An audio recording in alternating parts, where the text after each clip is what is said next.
Hey everyone, welcome back to the channel. Make sure you guys like the video, share the video, and subscribe to the channel if you're not already subscribed.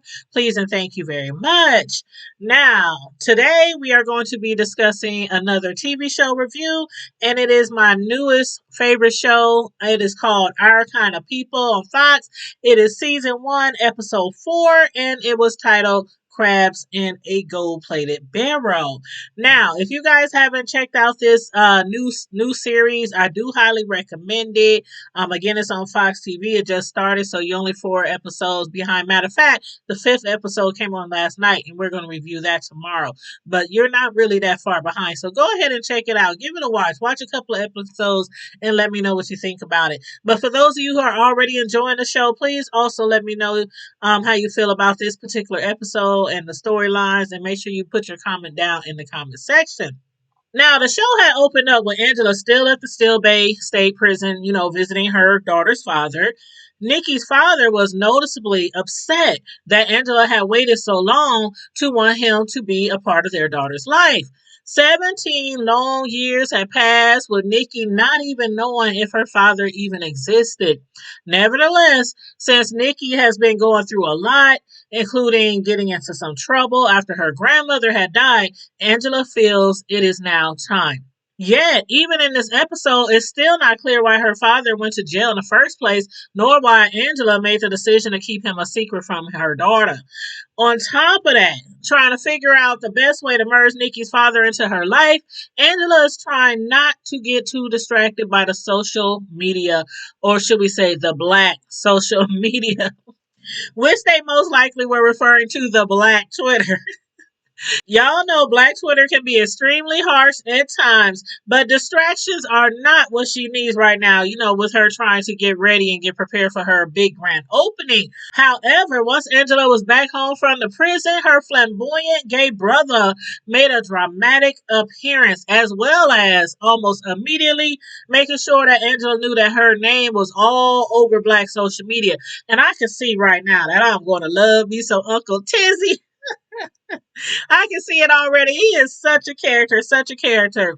Tizzy is not only there to support Angela, but also as the mistress of ceremony at her grand opening. Besides that, it is so much that needs to be done that Angela is not, again, trying to get distracted from Black social media. In this case, though, thankfully, Tizzy is much more into social media than she is, because it took him showing her that viral video that made her look like a gold digger to the world. Later, Angela had another meeting at Franklin Holdings where she was met with a little bit of shade, from that lady, Renata Pride, one of the other candidates. She was trying to imply that Angela was only there because of who her sister is and who her father is. Also, as you would expect, Leah has something smart and underhanded to say as well. Leah couldn't help but remind her sister that nothing is going to come easy for her or be handed to her. That incubator program at Franklin Holdings is very competitive and not for the amateurs or the weak at heart. Therefore, Angela, she must really come with her A game and show and prove that she is the candidate that should be chosen for that program. Her grand opening is coming this weekend, but even so, she still needs to make sure that her presentation, that she holds that just as importantly as her grand opening. So in response to Leah, Angela, again, as always, showing herself and her product, told Leah that she is determined to secure the bag. Had she had known that Leah was recording her, though, I'm sure she might have chosen her words differently. Despite that, thankfully the video didn't do too much damage to her reputation. Still yet, she rushed right on over to Leah's home, confronting her about trying to sabotage her career. Angela then told her sister, "You're like a little crab in a gold-plated barrel," aka, a crab in a bucket. You know how them crabs is in that bucket. They always trying to pull down the crab that they see getting a little further up the bucket. But upon hearing that, Leah responded to her saying, "I'm not really mad at you." She does, however, blame Angela's mother for playing a part in her own mother, losing her already fragile mind. As far as her feeling for Angela is concerned, again, she claims that she's not mad at her. Instead, she's actually ashamed of Angela and what their father did to the both of them. And in view of this, back to her father, or should I say back to their father, Teddy, now being perceived as a deadbeat daddy, was worried about bad PR that he has been receiving. He still hasn't quite secured a deal with the Boston Pride Stadium, so he demanded that Leah finds a way to deal, or should we say control her sister, telling her, "You can't get a Roxbury girl under control." Then at dinner with the team execs, at least I believe that's who they were, Teddy and Leah were encountered by some negative feedback from Bradley Clark. Now, this Bradley Clark is a whole character, but to me, it seemed like he represented those white people as a whole. But yeah, Bradley he didn't waste no time letting them know that it might be an issue, it might be a situation with the stadium. You see, Teddy, he wants to name the stadium after his brother, who evidently was not only a community activist, but also a Black Panther. Now, Bradley and the others, they were willing to overlook Teddy's infidelity, which resulted in a child outside of his marriage, but foregoing millions of dollars in sponsorship just to name the stadium after his brother? They weren't having that. Even if his businesses are outperforming the other owners, the brands who endorse the team are concerned, leading to Bradley and the others looking for other buyers. As far as Leah, the sponsors might be the least of her worries. During this episode, we saw her and Raymond at a counseling session, and according to Raymond, her father in law is the root cause of most of their problems. Even during this session, Leah had to step out to take a call from her father. In fact, Raymond also mentioned that because of her father, their marriage is in jeopardy. Now, I don't know what he expects from his wife. She already tried to force her father out in retirement, by threatening to reveal his shady business dealings. Had Teddy not been using Raymond's company as a shell company, it might have worked, but it didn't. And after all, Raymond, he believes that all of their problems started when her father took over Darman. Or was it when Raymond's partner started making all those bad business deals? Now, of course, that still doesn't excuse Teddy for being an ass to his son in law by not allowing Raymond a fair chance to regain his business back. But on the subject of Darman, Raymond met up with Hank to secure some money to invest in Trix Burgers, which is a black owned business. His plan is to have his company, Darman Foods, to manufacture a new line of branded meals that Trix is debuting. But since Raymond no longer has control of his company, he needs an influx of cash to buy his company back from Teddy. That is where Hank comes in. And it sounded so easy enough to provide Hank with a copy of the projected earning report, except that when Raymond made a call to get a copy, it could not be done. Come to find out, he's been locked out of the books at Darman, and we all can guess who's behind that. So it sounds like him and Leah might be needing a lot more counseling than what they have been receiving. And was he threatening his wife with a divorce? Telling her she needs to determine which partner she wants to be standing next to. I don't know how long those two will be together, whether partners or as couples. And on top of that, Raymond still has no idea that Teddy has been using his company as a shell company, which is the main reason why he refuses to let go of it. Teddy is using that company as leverage, as collateral. But once Leah realized what her father was doing with her husband's company, should she have told Raymond? I don't know. Y'all let me know what y'all think. She did request her father to refrain from doing it, from using his company that way, right before he hit her with his diagnosis of Parkinson's disease, which I assume that's what it was. When I had seen him, like the last episode, really shaking and stuff, I figured, yeah, he has Parkinson's disease. But what's good for the goose is good for the gander, right? Now, Leah has been keeping secrets from her husband, who is also keeping something from her.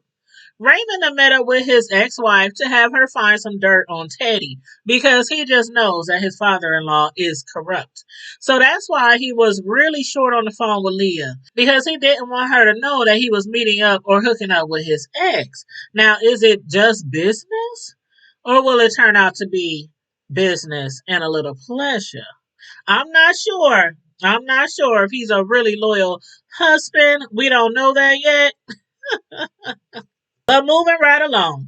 At first, Nikki, Angela's daughter, she didn't want to be the face of the company, of their brand, because she was fearing being, bullied on social media. You know how it is when you just out there, whether you a YouTuber or you have a product that you're selling. Sometimes the backlash can be really, really cruel and critical, especially if you're just dealing with some haters.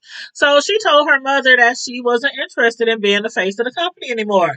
But thankfully, to her Uncle Tizzy, who I told y'all I love already, he was able to give her some supportive words of encouragement to make her rethink her decision.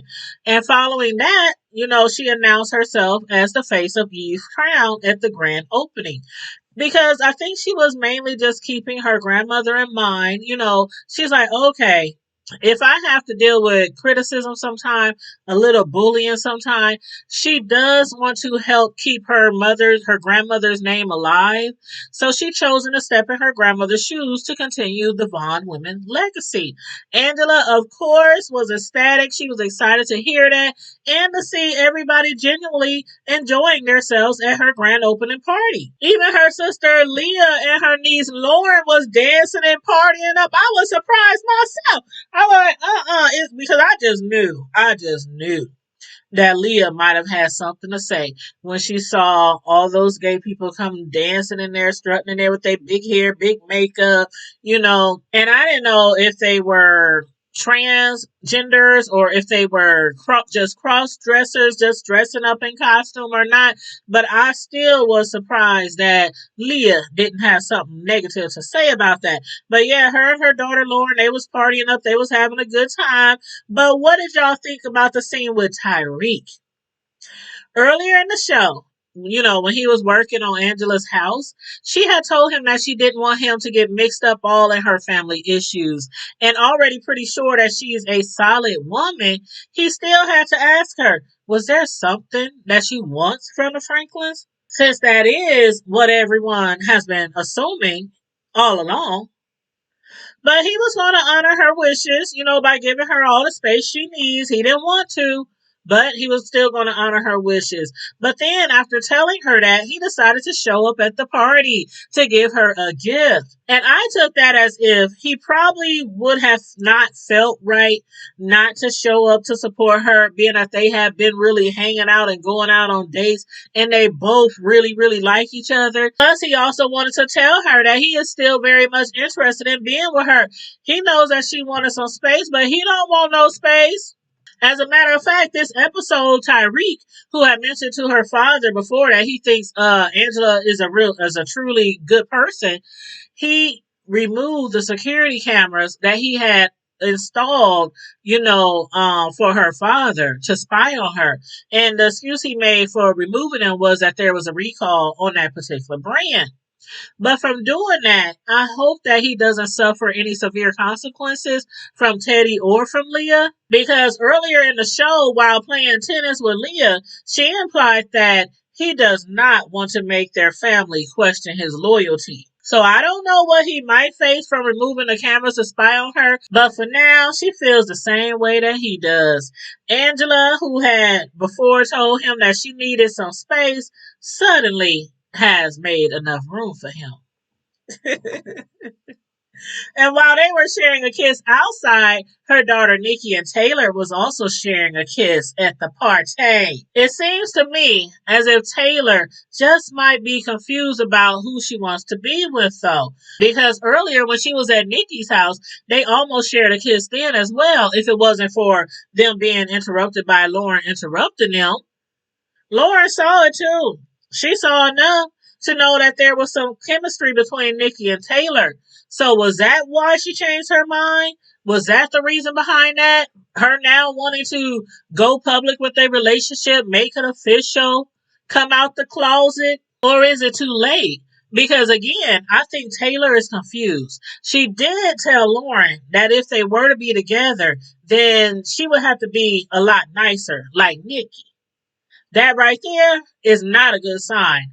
Why not? Y'all already know. It's never a good thing to expect your mate to be more like someone else.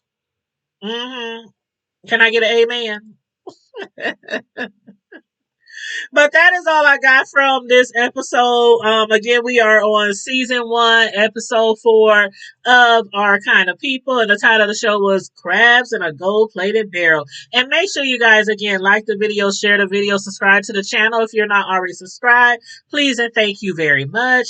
And also, again, we are one episode behind, or should I say, I am. So tomorrow evening, I'm going to make sure that I review that episode, and I still have to review the current or the newest episode of Queen Sugar, and also BMF, Black Mafia Family.